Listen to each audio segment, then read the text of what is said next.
कैसे हो जाती है पति की मृत्यु? लिए दोस्तों जानते हैं इस वीडियो में कि स्त्री के पति की कैसी हो जाती है, तो क्या है कारण। तो दोस्तों इसी वीडियो में बने रहना, वीडियो छोड़कर जाने की गलती मत करना, तभी आप लोगों को समझ में आएगा कि कैसे पति की मृत्यु हो जाती है। दोस्तों कोई स्त्री नहीं चाहती है कि हमारे पति की मृत्यु हो जाए, मगर कुछ ऐसे योग है जिसके कारण पति की मृत्यु हो जाती है। दोस्तों अगर वीडियो ये अच्छा लगे तो लाइक सब्सक्राइब जरूर करना, अपने दोस्तों के साथ शेयर करना, फेसबुक पर है तो फॉलो करें। दोस्तों बिना भगाए वीडियो को पूरा अंत तक जरूर देखना शुरू करते हैं वीडियो को आज यही। इस योग के कारण पति की हो सकती है मृत्यु। महिलाओं को इन परिस्थितियों में रहना चाहिए सावधान। जब किसी महिला की कुंडली में सप्तम और सप्तमेश मंगल, सूर्य और राहु से संबंधित हो तो उस महिला को अपने पति से अलगाव का सामना करना पड़ता है। जातक की जन्म कुंडली उस व्यक्ति के पूरे जीवन का वर्णन करती है। इसके लिए एक ज्योतिषी को उस जातक के जन्म से संबंधित कुछ जानकारी की आवश्यकता होती है, जैसे जन्म का नाम, जन्म तिथि, जन्म का समय, जन्म स्थान आदि। साथ ही ये पहचानना भी महत्वपूर्ण है कि चार्ट पुरुष का है या महिला का। ऐसा इसलिए है क्योंकि ऐसा माना जाता है कि कुछ ग्रह कुंडली में एक जैसे होते हुए भी स्त्री और पुरुष को अलग अलग फल देते हैं।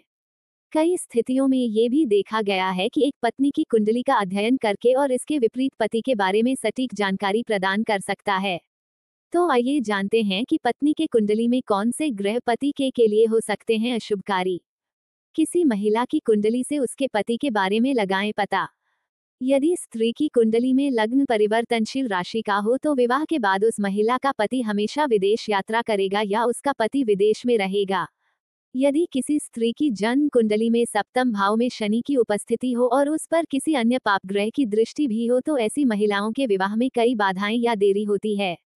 यदि किसी स्त्री की कुंडली में सप्तम भाव में समग्रह बुध और पाप ग्रह शनि एक साथ हो तो ये स्थिति उसके पति को संतान उत्पन्न करने में असमर्थ बनाती है। साथ ही यदि किसी स्त्री की कुंडली के अष्टम भाव में शनि स्थित हो तो ये स्थिति उसके पति के लिए अशुभ साबित होगी। इसके अलावा अगर किसी महिला की कुंडली के लग्न में बुध और शुक्र हो तो उसे बेहद प्यार करने वाला पति मिलता है।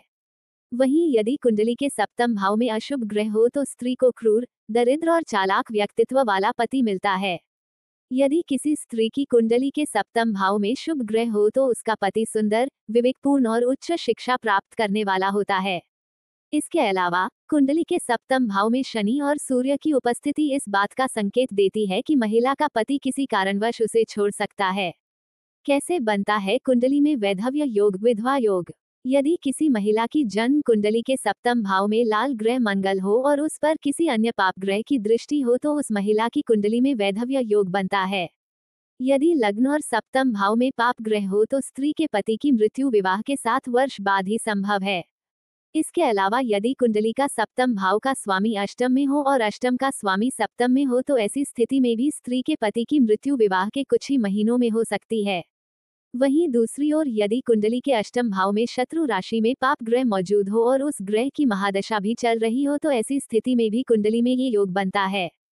यदि स्त्री की कुंडली में अशुभ ग्रह नीच राशि में हो या शत्रु दूसरे, सप्तम या अष्टम भाव में हो तो उसके पति के लिए मृत्यु योग बनता है। इसके साथ ही यदि स्त्री की कुंडली में अष्टम भाव में सूर्य हो तो ये योग पति की अकाल मृत्यु को दर्शाता है।